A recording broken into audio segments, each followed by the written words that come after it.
இப்போ நம்ம ஆகஸ்ட் மந்த்ல இருக்கோம். இப்பவே பார்த்தோன்னா, சென்னையில ரெயின்லாம் ஸ்டார்ட் ஆயிடுச்சு. ரெயின் பார்த்தா நமக்கு அவ்ளோ பெருசாலாம் இல்ல. சும்மா கொஞ்ச நேரம் தூறல் போடுற மாரி தான் இருக்கு. பட் ரோட்லாம் பார்த்தோன்னா, இப்பவே பாதி ரோடெல்லாம் முழுகிற மாரி இருக்கு. அதுக்கப்புறம் கொஞ்ச நேரம்லாம் கழிஞ்சா தான் நமக்கு ரோடே தெரிய ஆரம்பிக்குது. சென்னை வந்து இந்த டைம்ல எப்பவுமே நம்ம கொஞ்சம் பயப்பட வேண்டிய ஒரு சிச்சுவேஷன்ல தான் இருக்கோம். ரீசென்ட்டா இப்ப தான் நமக்கு இந்த ப்ரே ஃபார் வயநாடுன்ற மாரி ஒரு நியூஸ் வந்தது. என்னன்னா, அங்க இந்த ரெயின்னால வந்து தண்ணி அதிகமாயி, அது நிலச்சரிவாயி ஏகப்பட்ட பேர் வந்து இறந்துட்டாங்க. நெறைய பேர் காணாமலும் போயிருக்காங்க. அந்த வீடியோஸ்லாம் பார்க்கும்போது நமக்கே ரொம்ப கஷ்டமா இருக்கு. ஏன்னா ஃபேமிலி மெம்பர்ஸ்ல ஒரு 15 பேர் ஃபேமிலி மெம்பர்ல 14 பேர் காணாம போயிடுறாங்க. தண்ணீல மாட்டிக்கிறாங்க. ஒருத்தர் மட்டும் தப்பிச்சு வந்துடுறாரு. அவரு சொல்லும்போது நமக்கு எவ்வளோ கஷ்டமா இருக்கு. அதெல்லாம் பார்த்துட்டு இருக்கும்போது நம்ம நெறைய பேர் வந்து கிண்டலா பண்றோம். ஏன்டா வயநாட பத்தி நீங்க ப்ரே ஃபார் வயநாடுன்னு போட்டுட்டு இருக்கீங்களே, நமக்கு இன்னும் நவம்பர்லாம் இருக்கு. சென்னை வந்து போன வாட்டியே பார்த்தோன்னா, அவ்வளோ தண்ணி வந்து அவ்வளோ கார் அடிச்சுட்டு போச்சு. நம்மலாம் கொஞ்சம் சேஃபா இருந்தோம். நெறைய பேர் வந்து ரொம்ப கஷ்டப்பட்டாங்க. இந்த நியூஸ் எல்லாம் பார்த்து நமக்கு பயமா இருக்கும்போது, இப்ப ரீசென்ட்டா என்ன பண்ணியிருக்காங்கன்னா, ஒரு பெங்களூர் பேஸ்டு கம்பெனி வந்து ஒரு சர்வே மாரி எடுத்திருக்காங்க. Centre for study of science, technology and policy. இவங்க என்ன பண்ணியிருக்காங்கன்னா, ஒரு 15 சிட்டீஸ் அண்ட் டவுன்ஸ் எடுத்திருக்காங்க. சென்னை, மும்பை, ட்ரிவாண்ட்ரம், கன்னியாகுமரி இந்த மாரி சிட்டீஸ்லாம் வந்து சீ லெவல் எவ்வளோ இருக்குன்ற மாரி செக் பண்ணியிருக்காங்க. அதுல சென்னை இத செக் பண்ணி பார்த்தா 1981லேருந்து 2021 வரைக்கும் 0.679 சென்டிமீட்டர் வந்து சீ லெவல் ரைஸ் ஆயிருக்காம். இந்த மாரி சீ லெவல் கொஞ்சம் கொஞ்சமா ரைஸ் ஆவறதுல என்ன ப்ராப்ளம் பார்த்தோன்னா, 2040ல 2040 இன்னும் ஒரு 15 வருஷம் அந்த மாரி இருக்கு. அதுக்குள்ள பார்த்தோன்னா 7% சென்னை வந்து முழுகிருமா.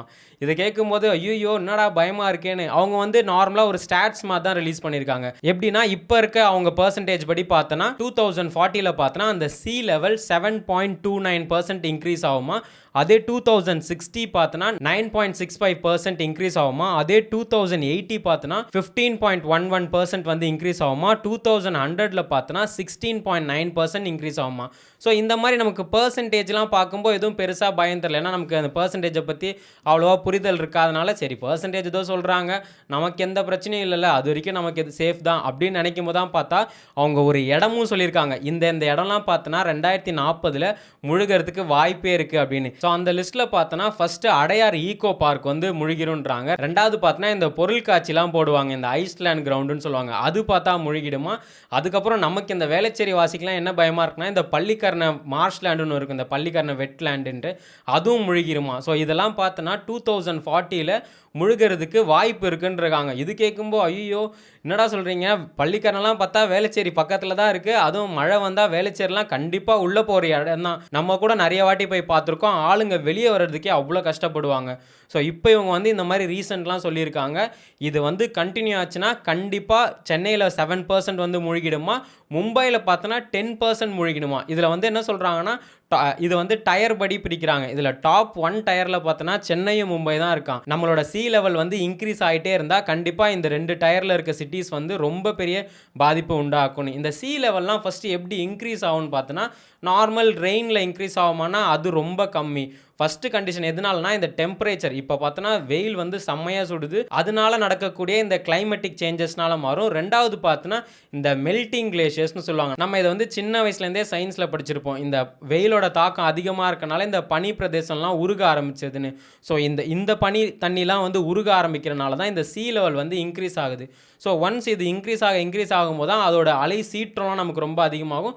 நம்ம கூட நார்மலாக மெரினா பீச்லாம் போனால் சம்டைம்ஸ் பார்த்தா கடல் உள்வாங்கியிருக்குன்ற மாதிரி இருக்கும். நான் போன வாட்டி வரும்போது பக்கத்தில் இருந்த மாதிரி இருந்தது, இப்போ கொஞ்சம் உள்ளே இருக்குன்னு. அதே மழை டைம்லாம் பார்த்தோன்னா கொஞ்சம் வெளியே வந்திருக்க மாதிரி இருக்கும். அதனால தான் வந்து இந்த கவர்மெண்ட்லாம் சொல்லுவாங்க, இந்த டைம்லலாம் நீங்கள் பீச்சுக்கு போகாதீங்க, அலையோட சீற்றம் வந்து அதிகமாக இருக்கும் அப்படின்ற மாதிரி. இப்போ இவங்க இந்த சர்வேலாம் சொல்லிட்டாங்க. அதை பார்க்கும்போது பயமாக இருக்குது. பட் இவங்க வந்து எப்படி இதெல்லாம் நம்மளால் தடுக்க முடியும்னு எந்த இதுவுமே சொல்லலை. ஏன்னா இந்த சீ லெவல் வந்து இன்க்ரீஸ் ஆகிறத ஹியூமனால் ஏதாவது தடுக்க முடியும்னா கண்டிப்பாக முடியாது. ஏன்னா அந்த கிளைமேட்டிக் சேஞ்சஸ்னால நடக்கிற விஷயம்.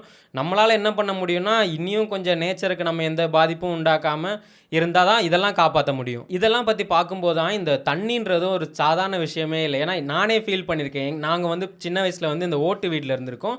அப்போ மழை வரும்போது பார்த்தா நார்மலாக இந்த ரோட்லேருந்து தண்ணி வரும். அப்போ நாங்கள் பிடிச்சி தள்ளி விட்டுருவோம். கொஞ்ச நாளுக்கு அப்புறம் பார்த்தா நம்ம வீட்டுக்குள்ளே இந்த விரிசல் மாலாம் இருக்கும். அதுலேருந்து ஊற்று மாதிரி ஆரம்பிக்கும். நம்ம அதை என்ன தான் எடுத்து வெளியே போட்டாலும் அந்த வெளியில் இருக்க தண்ணி காலியானா மட்டும்தான் உள்ளேருந்து தண்ணி நிற்கும். ஒரு காலத்துலலாம் நம்ம ரோட்டில் அப்படி போனாலே எல்லாம் வீட்டிலேருந்து தண்ணி எடுத்து வெளியே ஊற்றின்னு இருப்பாங்க.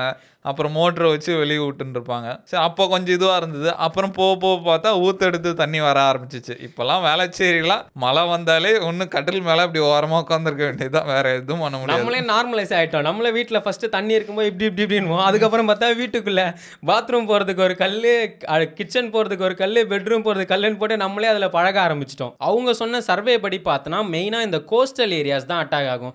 ஸோ நமக்கு வந்து நம்ம பெருமையாக சொல்லிப்போம் வேர்ல்டு செகண்ட் லார்ஜஸ்ட் பீச்சே எங்கள் கிட்ட தான் இருக்குது அப்படின்னு.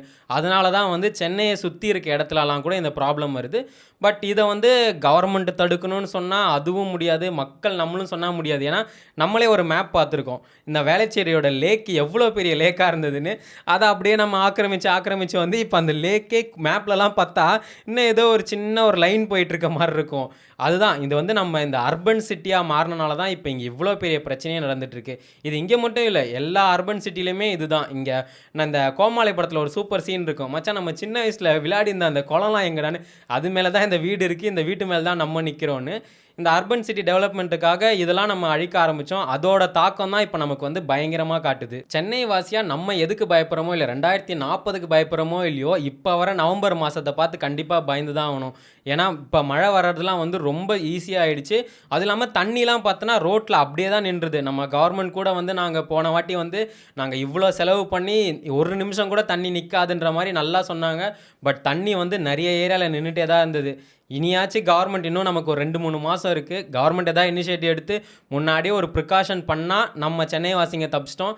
இல்லைனா சீக்கிரமாக ப்ரே ஃபார் சென்னைன்னு ஒரு நியூஸ் போட வேண்டிய சூழ்நிலை கூட நமக்கு வர வேண்டியது இருக்குது.